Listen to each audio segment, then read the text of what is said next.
Hey guys, yeah, this is the, I'm just checking something here real quickly, hold on. I'm just gonna do something.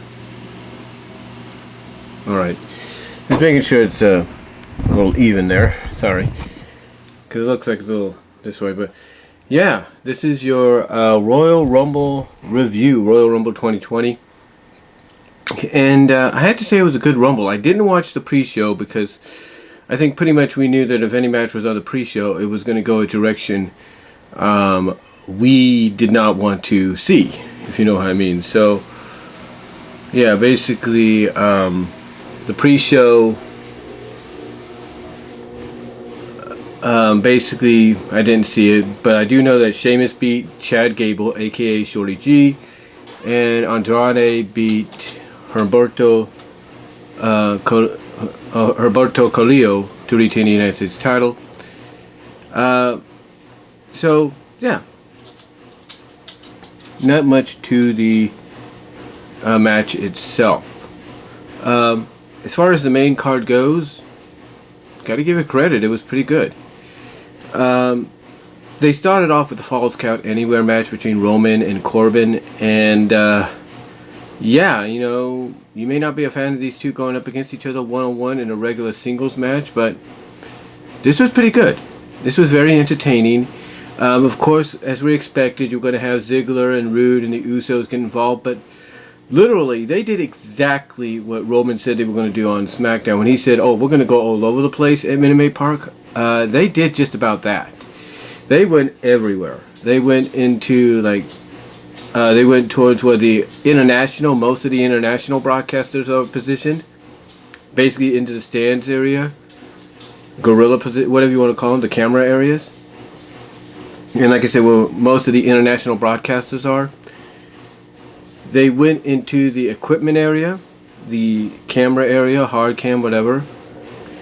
And as soon as they got into that position, like right where the electrical stuff is, that's when Rude and Ziggler came out, started the beat down on Roman. That's when the Usos came out. Rude and Ziggler got the upper hand on them for a bit. And it looked like they were going to take out, I think it was Jimmy Uso, because what they had done is they took Jey Uso, threw him across some boxes. He disappeared out of sight. But what happened is they were setting up this bridge with a piece of the barricade, and they were going to put Jimmy Uso in it. And Jey, he comes from the top of where they were, very top, like for example, where my hand is kind of reaching at, and here's where they were. He came off of that straight down to here on top of his brother and Ziggler and Rude, and they kind of took each other out of the equation. The next thing that happened is Corbin and Roman continued to fight. They fought all the way to a part of the arena, a part of the ballpark that had porta potties. I'm not joking about this. It had porta potties there, and as expected, Corbin got shoved into one, and it was tipped over. The only thing they didn't have is Corbin coming out with feces or crap on him. And that got a big pop for Roman. But again, they fought all over. They definitely did what they could in this matchup, and I think it made it more entertaining because they actually, the finishing part was they got on top of the Astros dugout. On top of it, it still says World Series on there. They haven't fixed that yet. So they got on top of that, and basically it ends with Reigns spearing Corbin, on top of the dugout. You would think he was going to spear him through something, but it's like he took him from like here's where they were, here's where the dugout where Corbin was. Roman literally comes across, spears Corbin down, but he pins him on the roof, and thus he pins him on the roof and ends up winning the match. The match was overall good. I'll give it that. For these two going one-on-one with each other in any kind of matchup, this was probably a good showing for them. So, I'll give them that. Now, and yes, Roman won as expected, and a lot of people are hoping this is it for Roman and Corbin, but I don't think it's going to be, unfortunately. Um, so the next matchup we had was the Women's Royal Rumble match. And this was very interesting, and it definitely shows, especially, and this also is a moot point later, and this is also an exact point later on. It shows you that the WWE brass has a lot of stock in some of these NXT stars. Because Alexa Bliss, who lasted in the Rumble for quite some time, remained there, came out number 1. But then the person that came out number 2 was the woman that's got a NXT championship match, women's championship, if you will, match at NXT TakeOver Portland. Bianca Belair. Yeah, Bianca came out. And Bianca looked dominant. Bianca was allowed to be, basically, Bianca had a performance where she had a record-setting almost 7 eliminations. She set the record, I think. She was allowed to show her dominance, and that tells me that she may not win the NXT Championship against Rhea at Portland, but it tells me she's heading to the Raw or SmackDown brand very, very soon. One of those brands very soon, and she's going to be a top contender. But yeah, Bianca looked really strong here. You had a lot of women coming in. You had the return of Molly Holly. Molly looked great, but it wasn't Molly Holly. It was her alter ego, Mighty Molly, which is fun. Let's see. You had Kairi Sane. You had Candice LeRae in there. You had Isaiah Lee, or whatever her name is. You had a lot of competitors in here from NXT, from the main roster. You had Tamina in there, which was a surprise, so glad to see her back. And she was eliminated quickly, which was a surprise by Bianca. But overall, it was good. And again, the story of this was Bianca got to have a good showing. That is until she ran up against Charlotte. Yeah, Charlotte came out. People were loving that moment, that stare down. Basically a tease of future main events between those two to come. And in the end, even though she continued her dominance at times, she was eliminated. She ended up being eliminated. Alexa Bliss had a good showing. You know, Beth Phoenix came in there and she had a good showing. Even got busted up in the back. I was surprised when Beth Phoenix came out. So, overall, it was just a very, very good showing for the ladies. Very good showing. And, of course, the last entrant in that matchup was Shayna Baszler. There was no Ronda. There was no Nia. So those were thrown out the window. But it was Shayna. And the crowd popped. The crowd popped for Shayna. You had Dakota Kai and Tegan Nox both come in separately and both get eliminated separately. And I'm sure a lot of people like myself were thinking, they had a great opportunity here to put these two at the same time. What the hey? But yeah, they were both eliminated. But then, like I said, Shayna came in and she started at number 30 and she just started dominating. You know, she tossed women out. She would ground by the waist and it's like, you're out. Put them in the Kofia clutch. You're gone. So, yeah. Shayna came in and it came down to her and Charlotte. And you're thinking Shayna's going to win, right? I mean, Shayna even acknowledged the fans popping. Acknowledged, in a sense, saying, like, listen to that. Like, she knew fans wanted her to win. But in the end, it didn't happen. Instead, Charlotte ended up eliminating Shayna by pulling a Shawn Michaels, by grabbing Shayna's neck with her legs.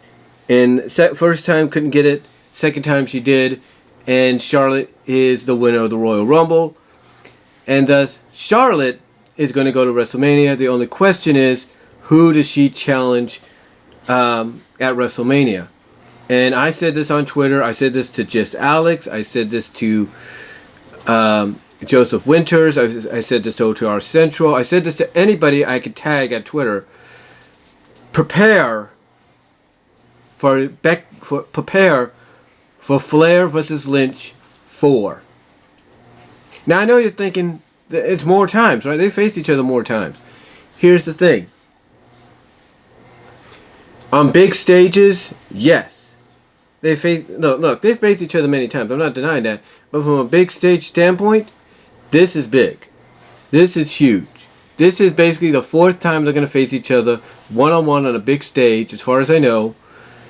And unfortunately, I think Becky's going to end up losing because you got to give it to Charlotte. Charlotte's got to basically set the record, set the trend of being the greatest of all time. And what better way to do that than WrestleMania? But then again, we have learned in the past that's not always the case. But I think this is what fans... I think this is what Vince wants. This is what Vince McMahon wants. It's like take 2 of the hottest females on the brand in WWE right now, 2 of the hottest, momentum-wise, and put them against each other. And I've got a feeling what's going to make this interesting is either Ronda's going to insert herself down the line and say, oh, by the way, I have a rematch in my clause, which means I can challenge at any time for that title, get another shot at that title, and oh, by the way, and I was just thinking, and here's the thing, I was just thinking about this when I was outside taking out the garbage. What if Ronda comes back, says her stipulation in the contract she signed states she can have a rematch anytime she wants, and it can be any kind of match she wants, and she says, let's do a triple threat rematch, but we'll do it under MMA rules. It's kind of interesting when you think about it. But yeah, Charlotte ends up winning. She does a promo saying, look, you may not like me, or you may like me or you hate me. Some of you may want me to lose, win, whatever. But she says, here tonight, I prove that this is my division. She looked right in the camera and said, this is my division. As almost to tell everybody, yeah, no matter who you have up in top, eventually they got to fall to me. So, we'll see who she chooses. If she chooses Bayley, it's great. But I think we all know she's choosing Becky. Because the story's going to be she has to beat Becky at WrestleMania. She has to beat Becky at WrestleMania one-on-one to ascend back to her throne, to prove her dominance. That basically in her mind, once she beats Becky at Mania, Becky will go back to the way she was, or go back to the position that she's been in before, while she's looking up at the Queen sitting on top of the throne. So, we'll have to wait and see, but I think the safe money's on Becky. If she chooses Bayley, it's great.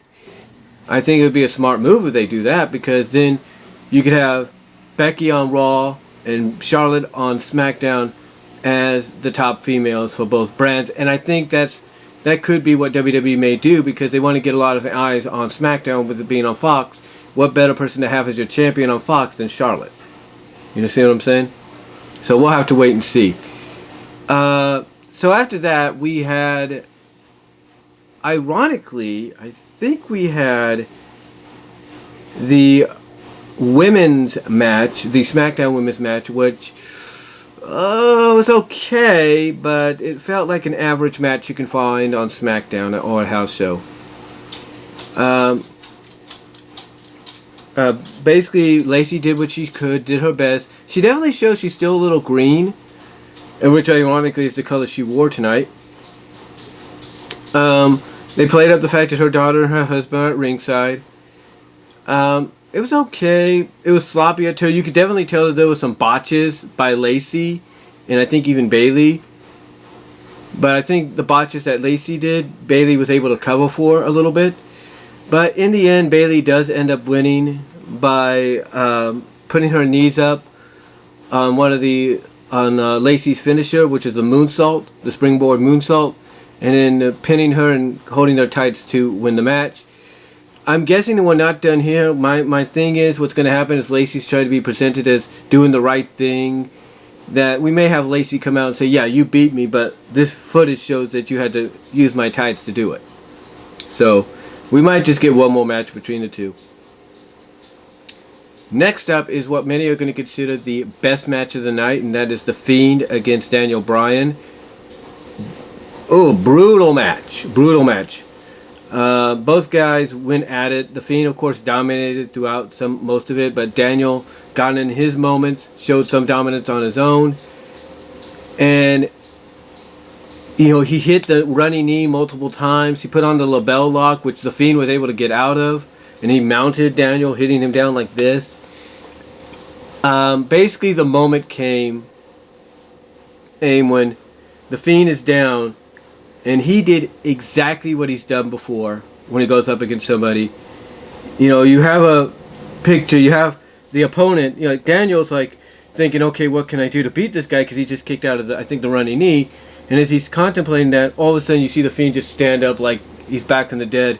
And then Daniel's expression just changed like, oh crap.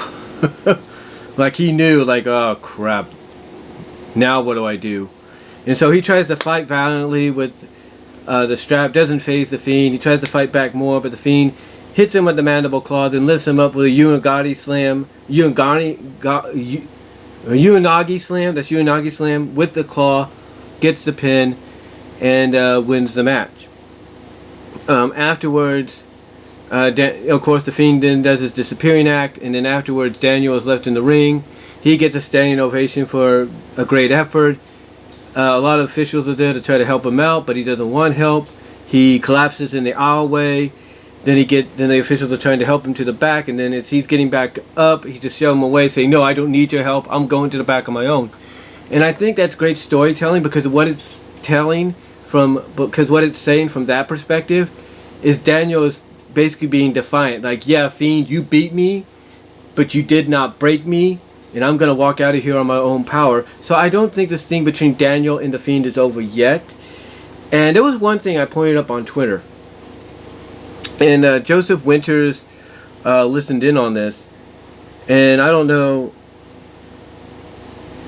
I don't know exactly if anybody else responded, but I tweeted this to everyone there, like Joseph Winters, just Alex, OTR Central, all of them. I was like, you know, I think I have it here. I think I have it here somewhere. It's on my Twitter. Hold on.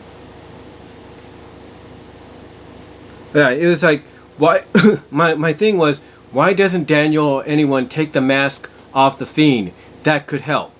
And I think, and the response I got from Joseph was, I never thought about that. And I don't think anybody has.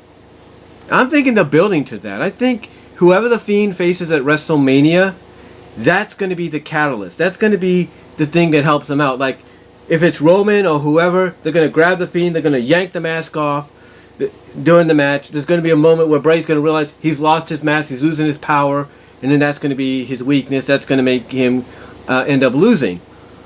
But, you know, again, it's like, why hasn't anybody thought about that? Why hasn't anybody employed that into the storytelling, into the match? Like, you know, look, we take that mask off, you're just Bray Wyatt. We know who you are. So...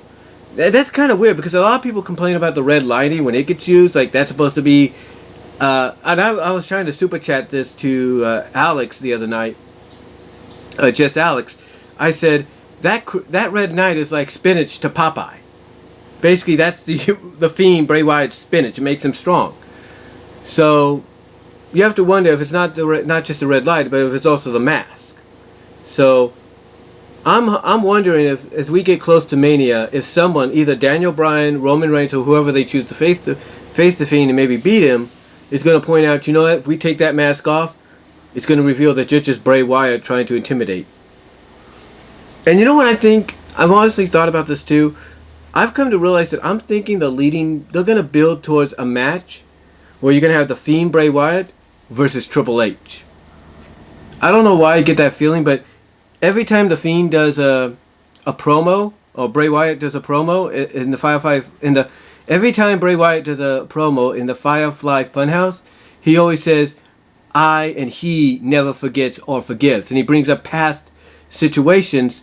So it makes me wonder if that's building towards maybe an eventual matchup with Triple H, and you build on the history of Bray pointing out to Triple H, "You promised me all this. You promised me and my family we get to run roughshod. We get to do this and that, and you lied. And you never kept that promise, or you lied to us." Makes you think. So, but yeah, this match was good. Like I said, really good, and it was a great matchup, physical, brutal, and storytelling wise.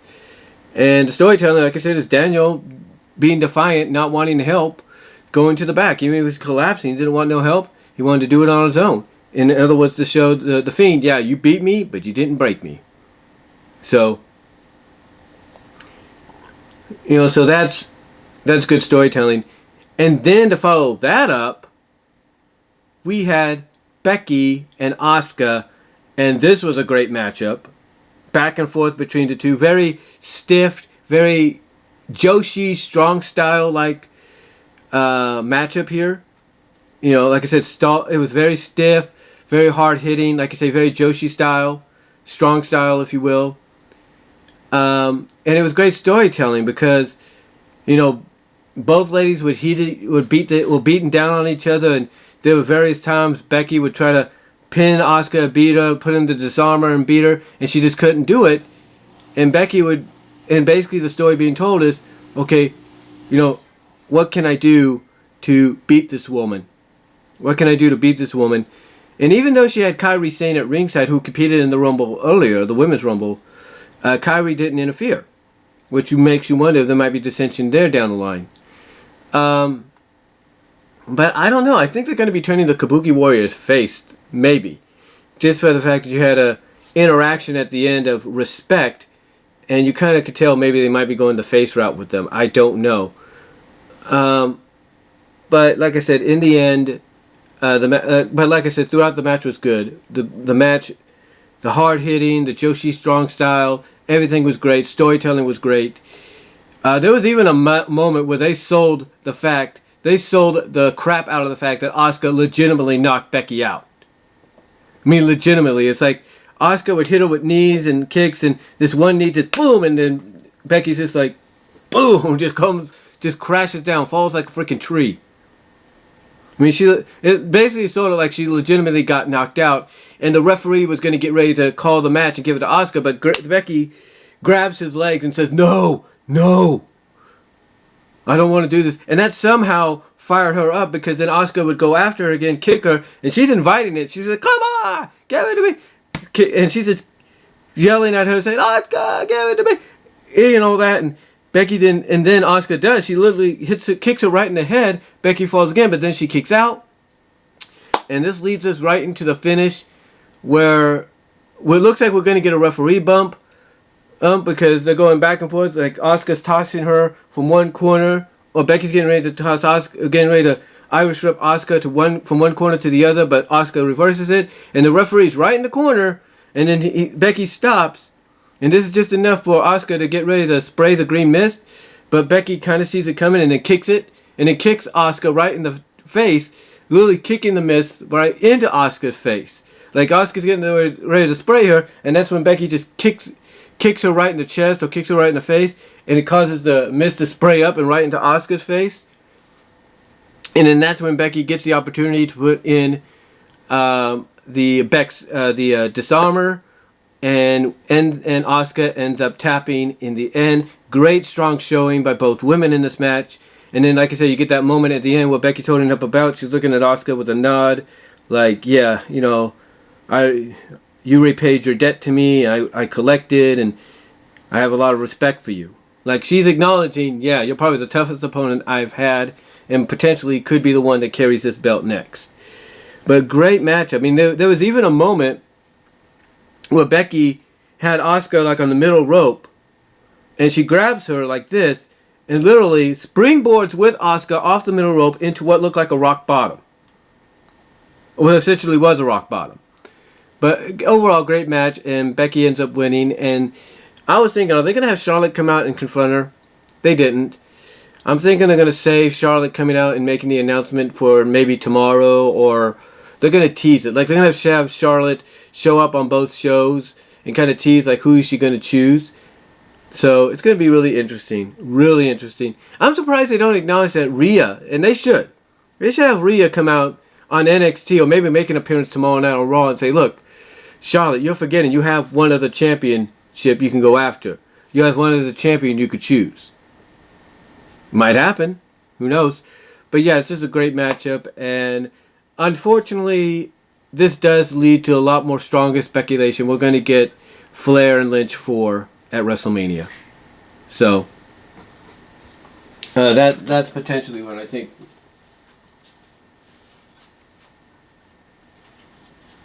That potentially, sorry about that, I was just checking something. But that potentially is what I think is going to happen.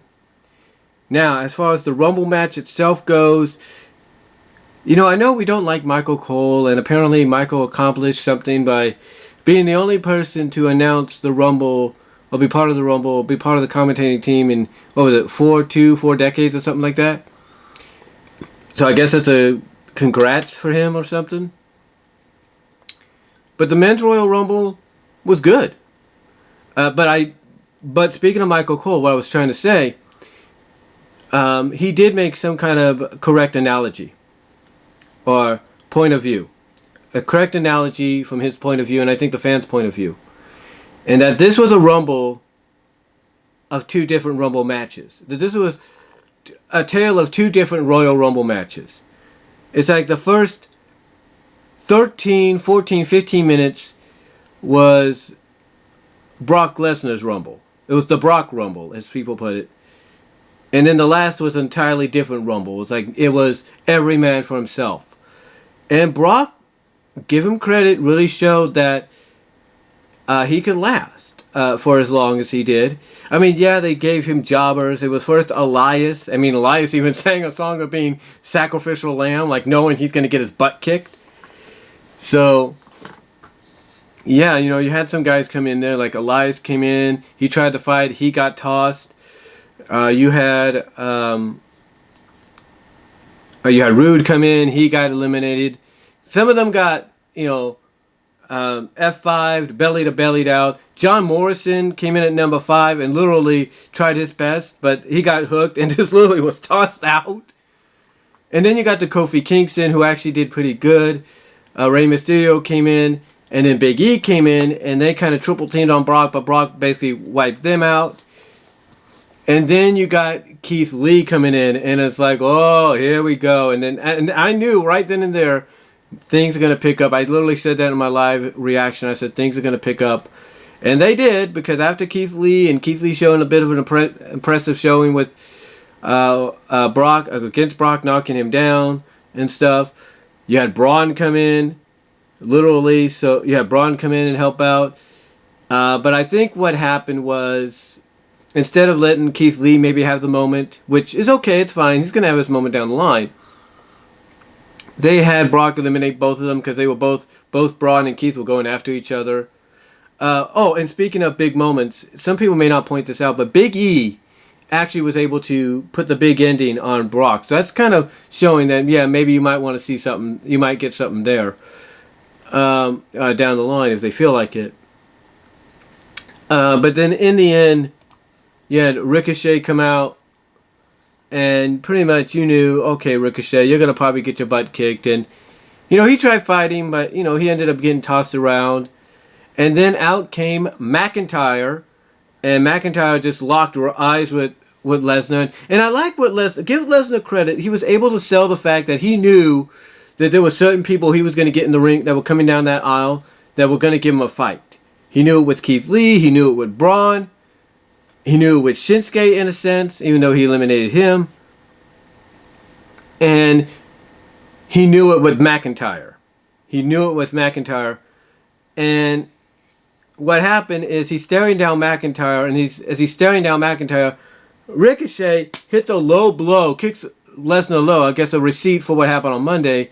And this is enough of the distraction for McIntyre to hit the Claymore on Lesnar, and thus McIntyre eliminates Brock Lesnar. And then we transition that's where Michael Cole's analogy of tale of 2 different Rumble matches, where we transition from the Brock Rumble to the Royal Rumble. Because basically after that, you knew this was McIntyre's time. And you could agree with what the commentators say here and there. You may not like what they say, but they are correct in saying that basically that momentum of what McIntyre did was, elevated him to the top. is what elevated him to the end. And there was some great moments in there too. In fact, when Brock was dominating, we had a return. And no, it wasn't Edge. It was MVP. Yeah, all of a sudden you hear this, bzzz, and all of a sudden you hear this, I'm coming! And it's like, MVP? So you're wondering if it's a one-time deal or is he back? We'll have to see.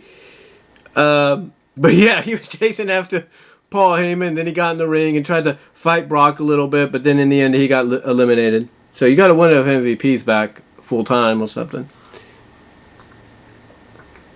And then, of course, after McIntyre eliminates Brock and everything, then we get the moment. Moments after we get the moment, buzzer goes off, you hear Alter Bridges, the intro for Alter Bridges' theme for Edge going, if you can know me. And all of a sudden, boom, just blows up. The whole place explodes. The whole place explodes, and Edge comes out, and Edge has not lost a beat. He's going like he retired yesterday, and now he's back again. And he's not lost a beat. I mean, obviously, he's going to be like an occasional wrestler, part-time, sort of a Legends contract where he comes in once in a while. Mania is going to probably be the next one. But yeah, basically, he had a great showing here. Very good showing. You know, we had him come back, we had Randy Orton come in, and of course, you saw both of them in the ring, and you knew, and I was pumped, I popped for this, and I think the crowd in Houston popped with it. You had a reuniting throughout the match of Rated RKO. You even had them doing the double teams of the RKO into a RKO, which led into a spear by Edge. You had the double RKO McIntyre by them. It's just a great showing. They even teased a little bit of tension. Like, you know, Randy was going to get ready to RKO Edge, and Edge just turns around like, what? Like, what do you think you're doing? And Orton's trying to play it up, and like, oh, don't worry about, man. I was just kidding. You know me. And so it looks like they're gonna, like, they reconcile right there. They're gonna, it's like they have that moment, and you're thinking, okay, they're cool. It's like, you know, Edge, Randy's like, you know me, man. It's like, it's his instinct. Don't worry. I was just kidding. Edge didn't think that way, because what happened is it looks like after they reconcile, Edge literally grabs Randy and tosses him out. And you can tell him, and Edge is like telling him, you think you're going to RKO me? I know how you think. So, yeah, basically it comes down to Reigns, because Reigns gets in there. And Edge, speaking of Edge, he had some eliminations. He took AJ Styles and literally tossed him over. You gotta wonder if that's gonna lead to Styles and Edge at Mania. That'd be something. But yeah, they had Edge. But basically, yeah, it came down to Edge, it came down to Reigns, it came down to McIntyre, and then Edge gets eliminated after he and Edge gets eliminated after him and Reigns on the ring apron, and he falls back, and then it comes down to McIntyre and Reigns, and you're thinking, okay, Reigns. So what happens is Reigns gets in the ring, he hits a Superman punch on McIntyre, and just when it looks like he's going to get ready to, I think, no, wait a minute, did he hit a Superman punch? Well, I think he went for it. McIntyre ducked, hit him with the Claymore, and then tossed him out. He tossed him out, and McIntyre ended up winning. But what was interesting about McIntyre in this match too, after he eliminated Brock, is he just kept his focus. He kept his eyesight on Brock, who was still at ringside, getting up, leaving the ringside area. He kept his eyes on Brock, like he knows Brock's reputation. Like, you humiliate him, he's going to want to get back at you.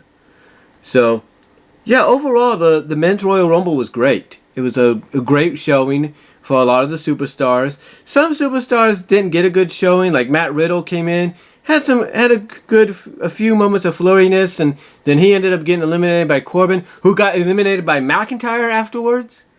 So yeah, basically, if you're a Matt Riddle fan, it wasn't a good showing for him, but overall, this was a decent Rumble. It's probably one of the better Rumbles in a long time, and to me, the right individual won, and I think whoever argued for McIntyre to win, and convinced Vince to allow him to win, made the right decision, because honestly, McIntyre losing was not going to be...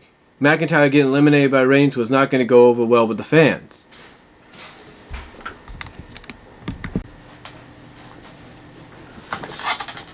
Like I said, it was a good move on WWE to get out of the ring, and this is something they should have been doing since he got here, since he got back. So obviously, we're going to get McIntyre or Lesnar, and looks like McIntyre is going to become champion before the year is out, maybe at Mania. But we'll have to wait and see. I mean, we know that Lesnar and Heyman like to play politics and make the Rumble winner look like a chump. But hopefully that doesn't happen. And I definitely tell us, just by that moment during the Rumble when he stared at Lesnar and they just kept eye contact, it's like, yeah, you got something special here. And obviously somebody, like I said, advocated for McIntyre to win because they knew the reaction was, look, you give Reigns to win, it's not gonna, you're gonna